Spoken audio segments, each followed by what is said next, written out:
Lane Johnson transferring over to the Eagles side of things that they've, we had a question yesterday. Is this the biggest, decline or failure in the last 5 to 10 years? Starting off 10-1, not even getting to 12 wins, losing as they have. One of the biggest implosions, I guess we could say, in recent history, right, in this profession. We've seen a lot of issues. We don't know what's going on. We heard A.J. Brown has been a issue in the locker room. We hear there's other locker room issues. We've heard a lot of different things. Lane Johnson came out yesterday, a very well-respected O-lineman, one of the better ones in the NFL, and he's kind of called out his team and said there's some issues. What do you think about what he said? I mean, there's definitely times, even when you look out the course of the season, what I tell my guys, the O-line, no matter what the fucking scoreboard is, you play, no slopping, no fucking clapping your hands, no sulking after bad plays. You go up to the line of scrimmage like nothing fucking happened, like a robot. And I think something that's needs to be addressed. Think as far as concerning next season, you don't want to give your opponents anything. They see that shit on film. Sulking, bad body, all this stuff. You can't give your opponents anything. So on that note. He's basically saying we show a lot of bad body language. We kind of have shown that we're defeated when the game is still in question. And we've all been in that locker room and all been on that field when that has happened, right? We've all seen those things, especially on bad teams when a lot of the shitbirds go awry. The shitbird starts to catch on and everybody tries to catch on and follow the shitbird. And then you have a bigger issue. Lane's kind of nipping it in the butt. We've seen one of the best centers of all time, Jason Kelce, retire. All this has happened in 48 hours. Maybe there's something bigger going on there. And you, Matt, have said it starts at the top, as we all agree with, Sirianni.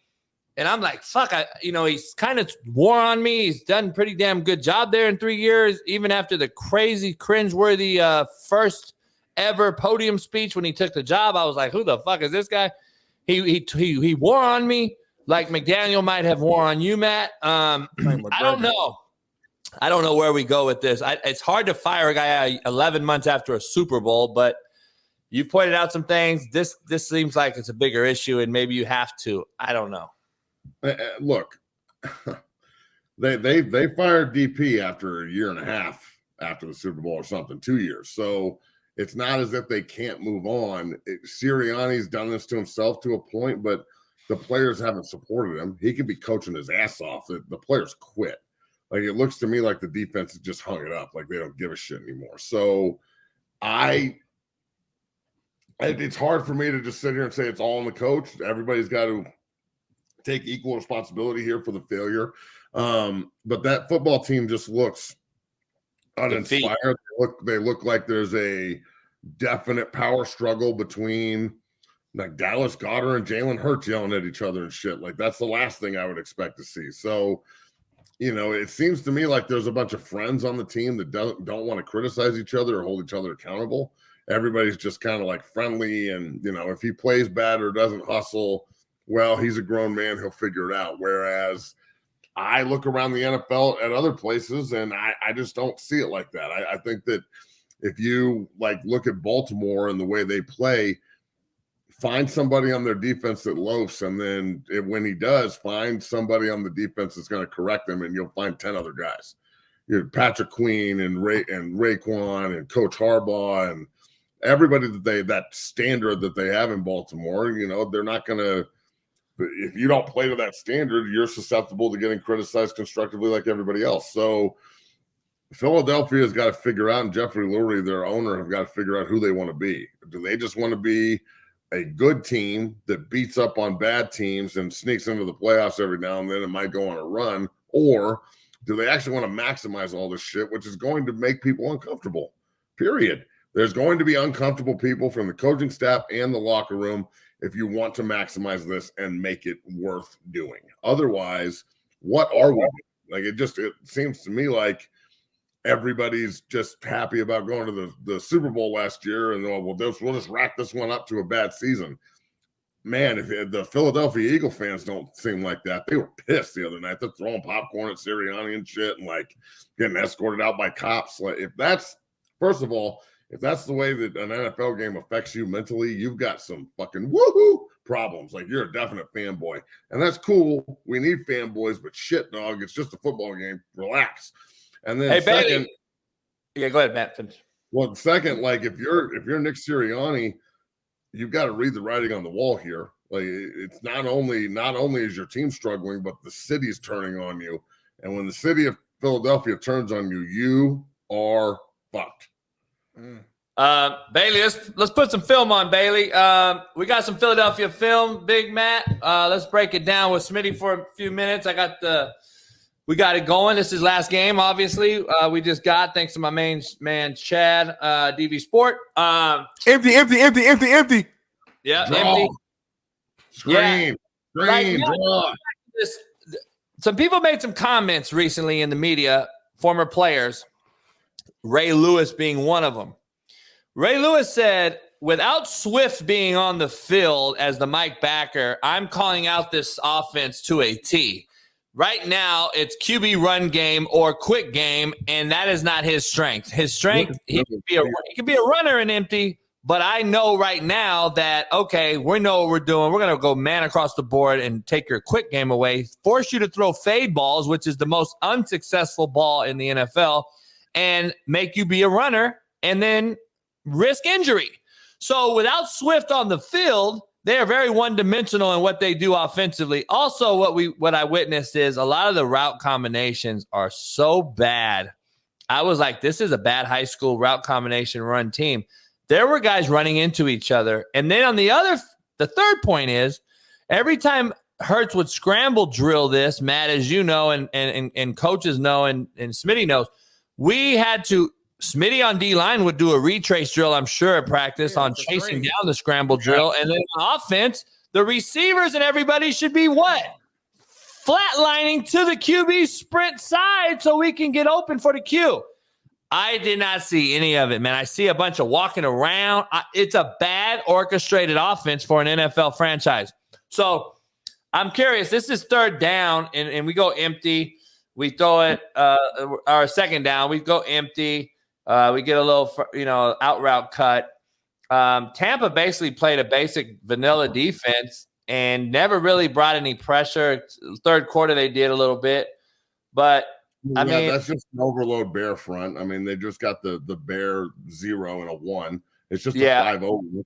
And the fact that the middle of the walk up coming, open, you can't exploit it is terrible. This is straight Bear. Yep. And I mean, this is horrible. Like, you're getting trapped down here. Real simple coverage, what they do at college level. We're going to trap you to the field here. And he throws right to the trap corner. I'm not going to knock Hurts here, but the offensive schematics, he's sprinting out on a naked off a zone read look, Matt. Let me ask you something, Matt. On a zone read look, who the fuck is throwing this route across the formation against the grain of the cube? No one. So why aren't you giving him a third level concept? And look at the effort by him, too. They know he's not getting horrible. It's fucking horrible. I mean, this is bad, bro. And then look at the receiver, too. He's not breaking off his route. He's turning outside to the sideline rather than turning inside to the quarterback. Right now, the ball should be going to Devontae Smith on a stop route on an inside fucking hot adjustment immediately. If he's going to sink on the flat route like this, you've got to throw the second level part. Anything. Well, Matt, you got to have some separation. So what? This guy can't play both, right? Nope, can't do both. And this guy is playing both. But Jalen is predetermined, Coach. You know this. He's not reading anything. Everything he's doing is a predetermined destination. They tell him who to throw the ball to, and then he does it. He says, okay, I'm throwing the ball to A.J. Brown this play. I'm throwing the ball to Devontae Smith this play. Instead of manipulating the defense with his eyes and with the movement and with the motion, they use motion to get guys open rather than using motion to identify what the defense is doing. And in turn, getting guys open. If you don't understand what I'm talking about when I say that, you're a mental cripple. People use motion and formation variation to figure out if you're in man or zone, to figure out how you're going to play certain things. This look right here, go back, coach, to the beginning of it. Matt, this is some of the most elementary garbage. Stop right there. Stop. All right, now this right here is an under front, or excuse me. They're 2x2, the tight ends to the, so this is, I would say this is an under front when you're looking at it from a run game perspective. It's an over front when you're looking at it from a pass game perspective. However you want to call it, it's called. But think about it like this. They do this, and they're going Ray to 0, okay? So that's a 3-man slide to 0 if you go back to the back end. And then they commit 7 guys, all right? And they when they do that, the right side right here should be kicking all the way 52, bam, bam, bam, out. And then the left guard, left tackle are both rock one-on-one on the 2 down linemen. So hit play real quick.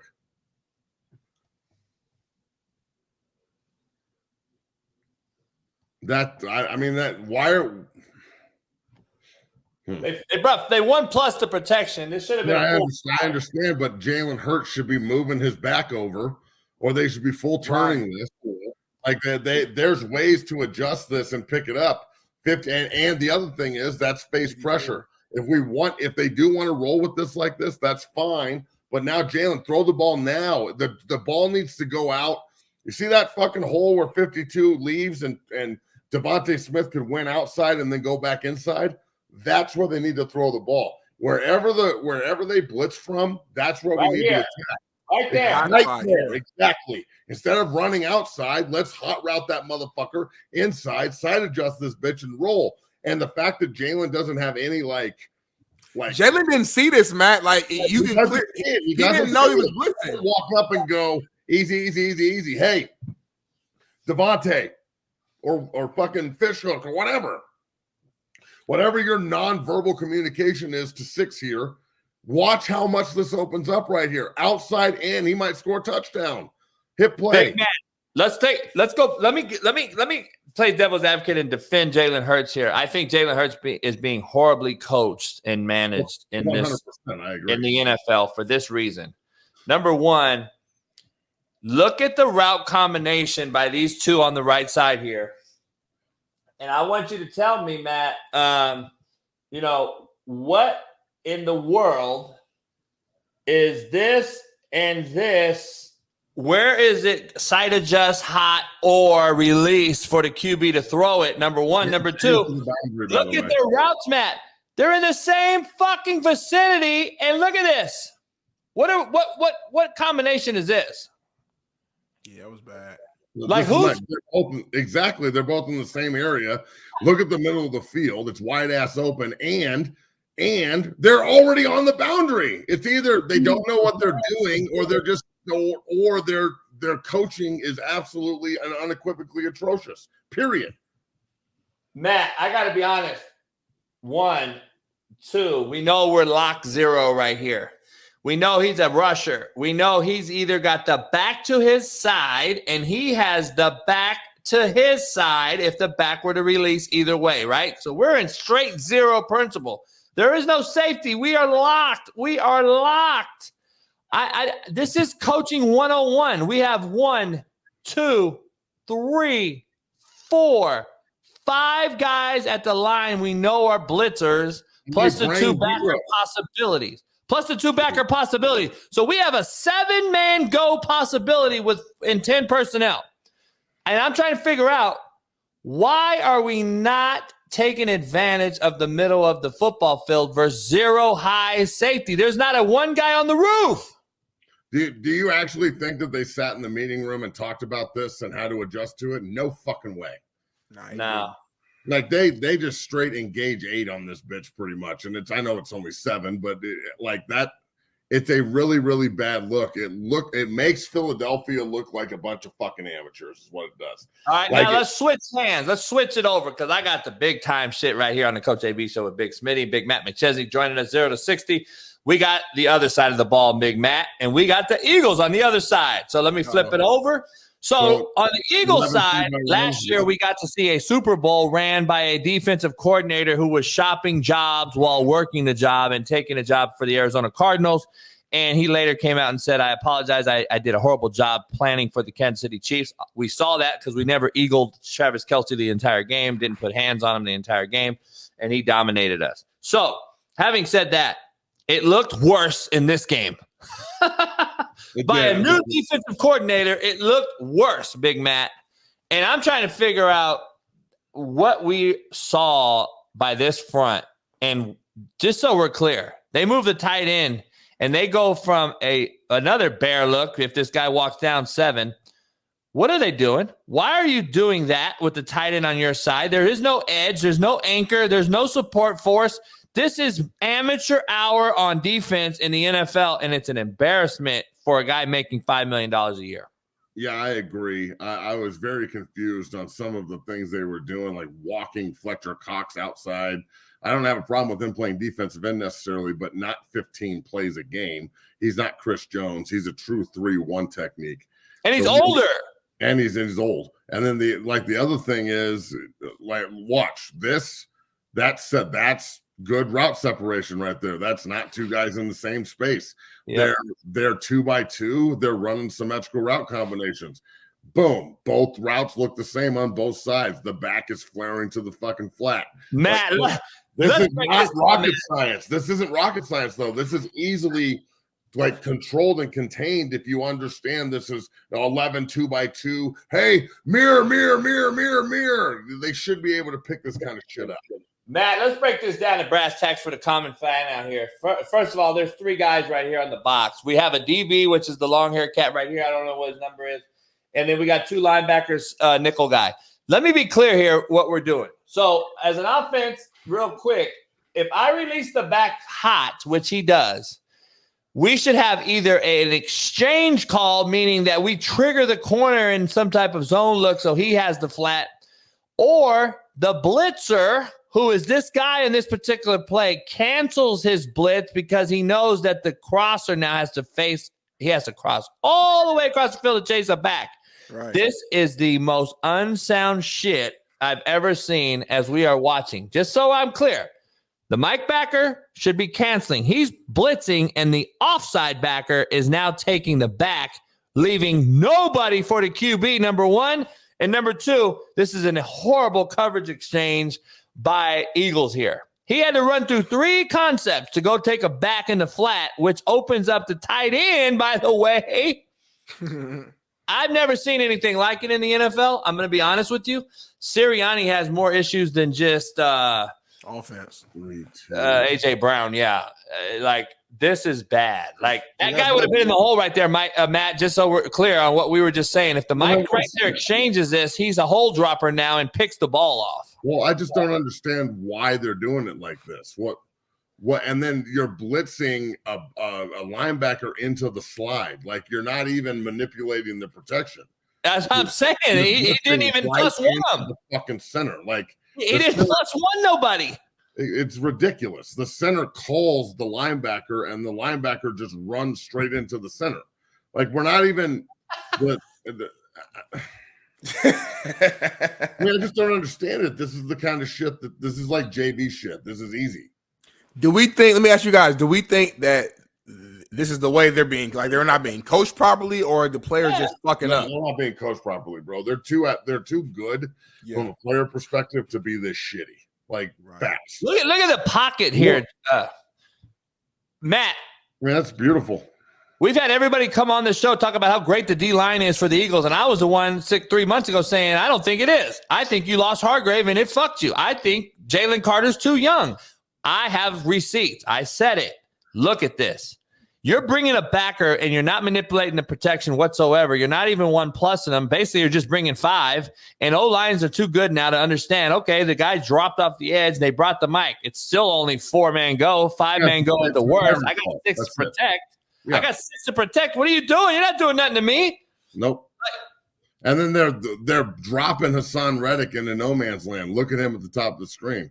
They're not blitzing a guy who has 12 snaps. That he's just dropping, and there's already a corner over there dropping. That, like, you've got 2 guys now on defense in the same area. that in no way, shape, or form are contributing to the play.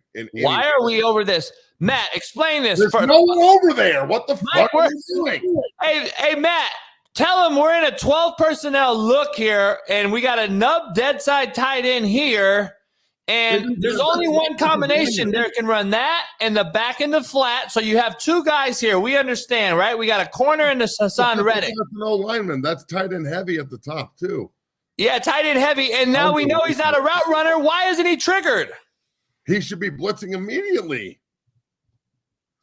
Like he should be pass rushing immediately. The right tackle, who's also the tight end, 41. Okay, he's not getting the ball. Okay, he's in for max protection. He's confused.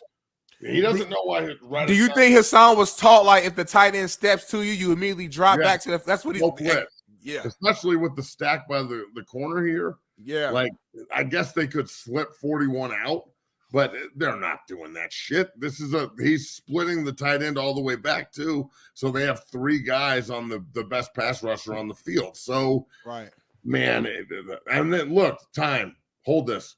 This is true bear, but the backside you've got a 3 technique who's really lined up as a 4, but his right hand's down. And on the front side, you have a 4-eye with his right hand down playing the tackle. So does the other defensive lineman not understand his left hand should be down in a 4-eye? I'm trying to figure out why isn't his left hand down in the NFL? Like that. So now he's playing the guard instead of this being like a odd front. This is like a hybrid bear. And I understand that the novice may not understand, but hand placement for the defensive lineman, whichever hand he puts down, that's the key. That's his key. He's reading that shoulder or reading this shoulder. Right now with the left side 4 that's head up on the tackle, his right hand's down. So that means that the guard's going to play him. Right. Yeah, I don't know what there. I've never seen that in the NFL. I've never seen a 4-eye and a 3 in the head nose. I believe that's Fletcher Cox, right? Yeah. Yeah. Look at his ass. His ass level, his pad level tells me as an O-line and as an OC, he is disinterested and his stance is coming off as such. And I know that I can chest size his ass right from the snap because there's no way he's going to get proper leverage on me, especially I can double that right now. I can double it by numbers purposes. I can double the shit out of him. He is so ass high. There's no way he's stopping the run, number one. And we're under center as an offense. So I should be thinking run with my left hand down. Yeah, and the left hand down thing, it stops the progression here from the tackle as well, so he can hold this backside. And he goes left. No, it was a stunt. Everybody went left, JB. Well, all the inside guys went left. I don't know what the interior 3 defensive linemen are slanting left. They're inserting 41, replacing him with 52. By the way, the nose guard doesn't go left hard enough because now they got 2 guys in A gap. Well, I agree, but he. Well, he should have crossed face probably with that guard because they slid protect. So maybe keep your shoulder and get vertical on your second step. That would be productive. Yeah.